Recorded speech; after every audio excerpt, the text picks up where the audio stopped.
Should your shoulders be closed, open, or neutral at impact? Well, the answer to that question is actually quite simple when you look into the logic of your anatomy. Follow me on this. When I'm in a closed position where my chest and my shoulders are closed at impact, what I've done is I've set my lead shoulder socket so it can have a great range of motion. I've also set my trail shoulder socket so it can have a restricted range of motion. So when I'm in a closed position with my shoulders at impact, I'm just in a position to use my lead arm. Now let's take a look at how the lead arm works to see if it's of any use in a golf swing. Well, watch. My lead arm naturally swings on a shallow and inside-out swing path. Shallow means the club is low to the ground on its angle of attack into the ball. This is steep, this is shallow. You don't want steep, you want shallow. Any pro, any swing coach will tell you you want a shallow golf swing. So when you're closed with your chest at impact, that means you're using your lead arm and the lead arm produces a shallow swing path. Well, that's pretty positive. Now, when your chest is open at impact, what you're set to do is use your trail arm. You've set your trail shoulder in a position where it now has a great range of motion, and it could do what it naturally does. Well, look what it naturally does. It swings on a steep and outside-in swing path. It's going to swing along the line of your body. That's just how our arms work. So as that happens, it's going to swing across the ball. When you swing across the ball and you have a steep swing path, you're putting first, too much spin on the ball, and second, you have a glancing blow which kills power.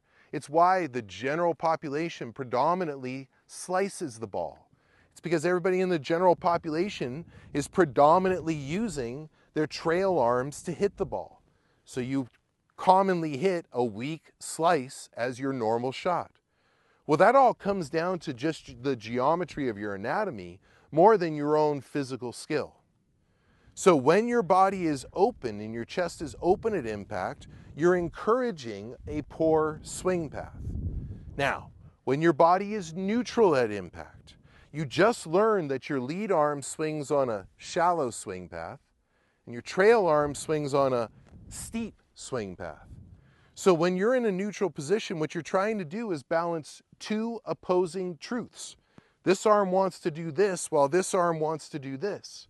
So then you have to use great rhythm, tempo, timing, and golf athleticism to try to manage both opposing forces to try to deliver a proper strike into the ball. Well, that becomes not only too difficult to do, but then the problem really lies in the misses. When you're using your body in neutrality, that means if the trail arm wins, you're likely going to hit a slice. If the lead arm wins, you're likely going to hit a hook. That means your misses go both directions. Playing golf where your misses go both directions is no good.